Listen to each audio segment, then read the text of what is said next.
Pardon, excusez-moi, mais il ne s'agit pas d'un échange à bâton rompu. Il s'agit d'une interview qui a été donnée aux Parisiens, qui a des été... lecteurs. mais qui a été lu, relu, contrôlé, validé. Donc c'est un mot. Ça n'empêche pas qu'il y a eu au départ une discussion à bâton rompu. C'est une infirmière qui pose la question, si vous permettez. Oui, bien entendu, mais ça a été validé par le service de communication de l'Élysée. Donc c'est de toute façon un mot qui a été soigneusement choisi pour cliver. De toute façon, on voit bien que ça révèle là un trait de caractère propre à Emmanuel Macron, qui n'a de cesse que de mépriser les Français, en tout cas tous ceux qui n'appartiennent pas à une certaine élite. On a eu droit aux Gaulois réfractaires, on a eu droit à ceux qui devaient traverser la rue pour trouver un emploi, on a eu droit aux feignants, on a eu droit à toute une série comme ça de provocations qui font d'Emmanuel Macron le président que d'une partie des Français, à savoir le Rassemblement national n'a pas de leçon à nous donner parce qu'en matière de stigmatisation de la population, un autre sondage qui est intéressant, c'est celui des Labs, qui dit que 57%... Non mais attendez, laissez-moi parler. Mais ce que vous êtes aussi. Je vous ai soigneusement écouté. Bien sûr. Bon, il y a 57% des Français qui considèrent que tout le monde peut avoir la liberté de ne pas se faire vacciner. D'ailleurs, la loi le permet.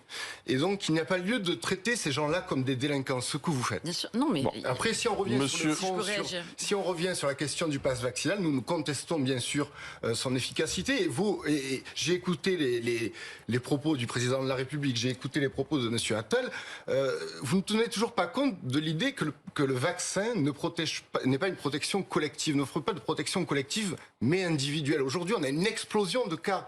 Je veux dire, c'est bien la preuve que le vaccin n'est en aucun cas efficace sur la question de la propagation du virus. Match qui s'installe pour la deuxième place qualificative au second tour. Là, après cette enquête, vous êtes légèrement devant. Avec Marine Le Pen, est-ce que vous êtes confiant et surtout, quelle va être la stratégie de Marine Le Pen dans les prochains jours? D'abord, je crois qu'une campagne, il faut quand même la mener avec humilité. Il n'y a pas lieu d'écarter tout adversaire, ou tout concurrent. Il faut les prendre chacun au sérieux. Écoutez, oui, moi je crois que depuis le début, bon évidemment, il y a eu l'émergence d'Éric Zemmour il y a quelques mois. On voit aujourd'hui qu'il est en train de redescendre, qu'il est distancé.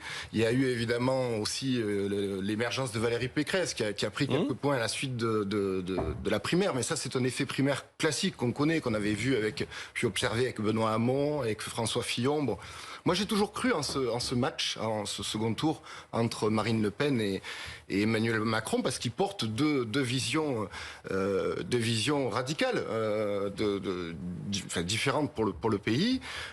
Marine Le Pen qui défend un projet national, patriote, de bon sens, en tout cas que j'estime de bon sens, et puis Emmanuel Macron, un projet mondialiste, profondément libéral, antisocial, que l'on voit aujourd'hui à l'œuvre, et il va être aujourd'hui en mesure de défendre son bilan. Oui. Fabien Guez. C'est clairement. C'est pas sérieux, non. Emmanuel Macron, il est en campagne. Mais bien sûr, il bénéficie des largesses que lui confère son statut de président de la République pour s'offrir des interviews de 2 heures sur des grandes chaînes nationales. Il fait campagne aujourd'hui avec la trique de la main gauche pour frapper sur les Français qui, en toute légalité, ont fait le choix de ne pas se faire vacciner, avec le chéquier de la main droite pour lequel il arrose.